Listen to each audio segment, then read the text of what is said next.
filling up. Pretty sure it's a sellout. We are here for the big game between Arsenal and Man United. I actually booked a day off work.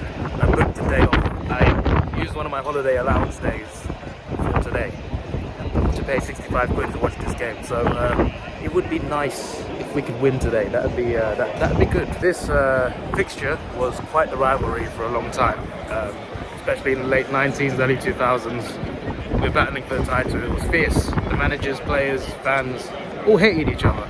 And even after we dropped off in the late 2000s, the rivalry was still there up until Ferguson retired, really. So, you know, early 2010s. From the 90s to the early 2010s, there was a big level of hatred. And I went to school during that hot rivalry pretty much. Well, not all of it. I went to primary school early 2000s and then I left secondary school in 2012. So basically the whole rivalry. Growing up in London, the three most supported teams at my schools were Arsenal, Man United and Tottenham. There was always a lot of three teams, but Man United we supported quite a lot. I knew a lot more United fans and Chelsea fans even though they're in the same city as us. That's Manchester up the country. But that's how it was. It was always a lot of Man United fans and then there'd be a lot of Arsenal and Spurs in North London. So as you can imagine, going to school on Monday after your team lost to Man United, it was not a good experience, and unfortunately we lost more often than we won.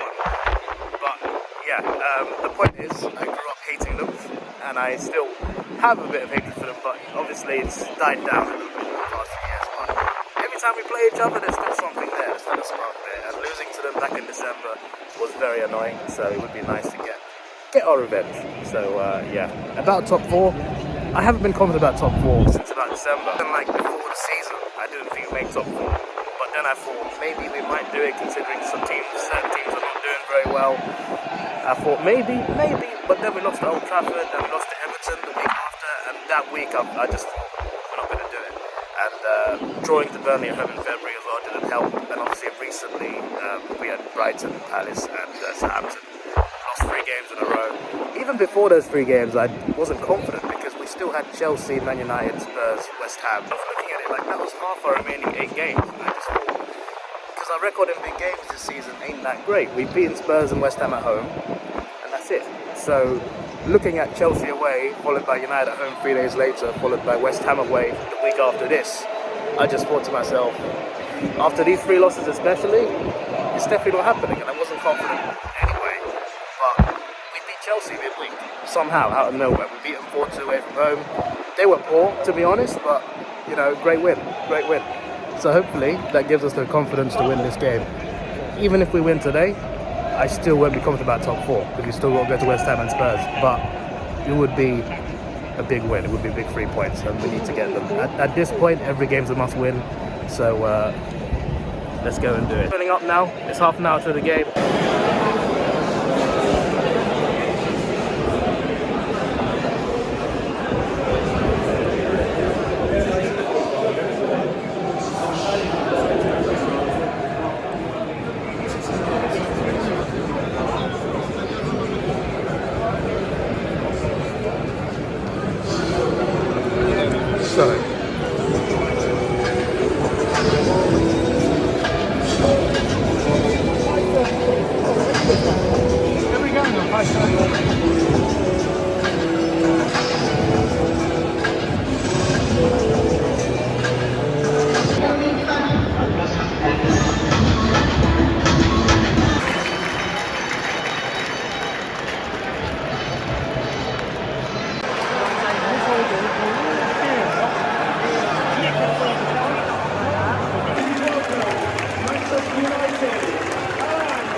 A footy spread for you, double cheeseburger with onions, £8.50. Earlier at £8.30, they let me off 20p. Going to the same one for about 10 years, same burger stall down the road from the Emirates.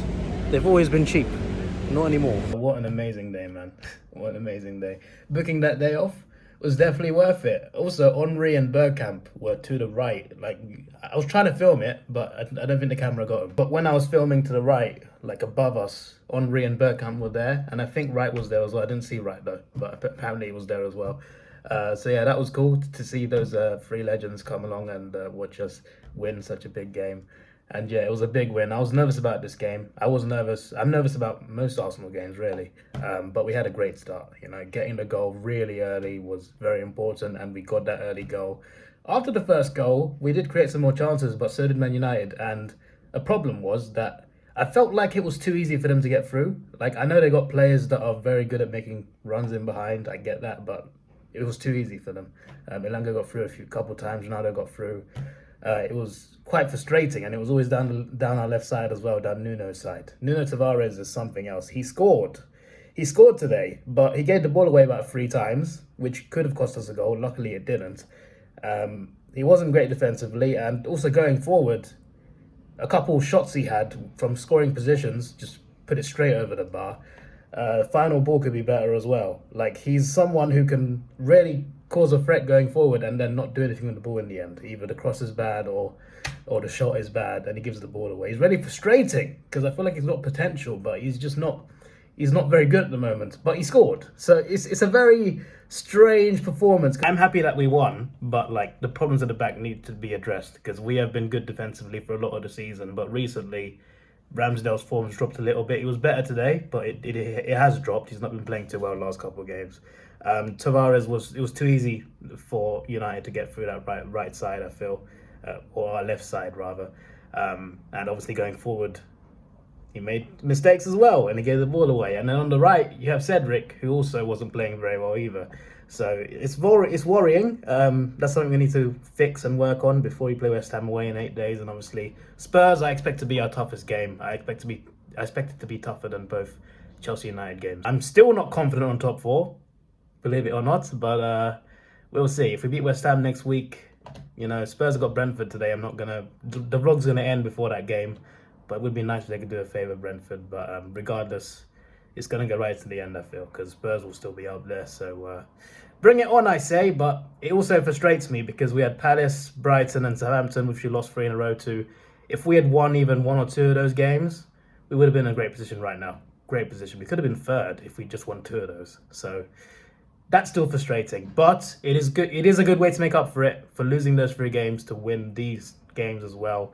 If we beat West Ham next week as well, away from home, you know, I guess that makes up for it. I guess making top 4 would make up for it, but yeah, that remains to be seen. Still not 100% confident, but I'm a little happier now, and hopefully we make it. Felt like a United goal was coming, like it did seem like it was coming. But we got our penalty. We actually scored. There was a foul on Nketiah.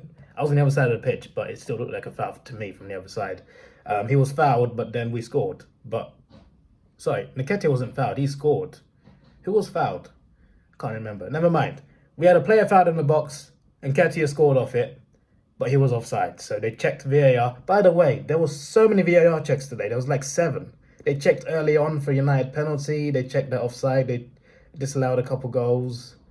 It was ridiculous. There's so much, like, I'm not against VAR, but I feel like, you know, I hate the idea of being at the game and you can't see what's going on. Like, you can't see what they're talking about. You're just standing there or sitting there. Today it was standing there in, not anticipation, but you're standing there like, what are they going to give? What are they not going to not give? Like, it's not a good feeling waiting around to see what's going to happen. United hit the post as well, and it was obviously for our goal. Disallowed for offside, but because there was a foul just before, and I knew, like, there's a guy next to me saying if it's offside, it's a penalty, and I was thinking, yeah, like, if it's offside, they're gonna check the penalty, right? And they did, which was great, and we got the penalty and we scored. Saka scored, so yeah, that's great. I think did United hit the post before or after our second goal? I can't remember, but just after our second goal, Ronaldo scored. Believe it or not, this is my first time ever seeing Cristiano Ronaldo live. I've not seen him play live in a stadium before. Got to half-time, 2-1 in the lead, which is better than I expected, and I was very happy with that, but I was also kind of nervous because they did get a goal back, and you know, they had a whole half to respond to us. Luckily for us, it didn't happen. They got a penalty. That was very annoying because the VAR check took so long. But I knew it was going to be a penalty. I just had that feeling. I just thought, there's a penalty. They're checking this so long. There's no way it's not a penalty. It's going to be a penalty. And then Fernandes is taking it, not Ronaldo, which I thought was... I know Fernandes takes penalties for them, but... Did I call him Fernandes? I didn't mean to. But I could call him that. I know Fernandes takes penalties for them, but I thought Ronaldo would do it today. But he didn't. Fernandes took it off him. Or did he? Either way, he took it. He took it and he hit the post. That was amazing. It almost felt like we scored when he missed that penalty. And then eventually, Xhaka, literally like 30 seconds before, the ref gave him a free kick. I disagreed with it as well. I don't think it was a free kick, but Xhaka just booted it away. I'm just like, oh, stop with these unnecessary yellows. I get you're frustrated. I'm frustrated as well, but Xhaka's been playing all right recently. We don't need him getting bookings. We don't need him getting suspensions. But he's got a silly yellow card to add to his tally, which is very annoying. But a minute later, I was just like, you're forgiven, because he smashed one in from like 30 yards. Banger of a shot, left-footed. I forgot how good a shot he was sometimes. He scored some good long shots over the years, even for us. So, like, he came out of nowhere, and he's done it before against United. I think the previous one was more like wind. But today he just smashed it straight into the bottom corner. De Gea beaten. I was behind that goal, and Xhaka literally, I didn't get the camera out until like after he slid in, but like Xhaka, when he scored, he ran literally in our direction, right to the corner, knee slide. Amazing feeling, amazing feeling. It was it's a great contrast to when we, when I was at the game when he got booed off and he threw his shirt down. That was a dark time. And the contrast between that and this is great. And he's playing well now. He's still prone to a mistake, unfortunately, but when he plays well, he's a decent player, so it was good to see. And El Neni as well. El Neni's come in. I don't know where he's been all season. Has he just been there? I don't even know. I know he was at the African Cup of Nations in January, but like he hasn't played that often for us. I forgot about him, genuinely. I forgot he was even there. He turns up. He plays well against both Chelsea and Man United in the same week. Fair play. Fair play. In a time where we got players injured and we need players to come in and do the job, you got players like El Neni and Nketiah, two players who I don't rate that highly, coming in and playing well. We didn't play perfect, but we played well enough to win the game, and that's what I'm happy with. The most important thing is the result, and we got our 3 points. I'm very happy.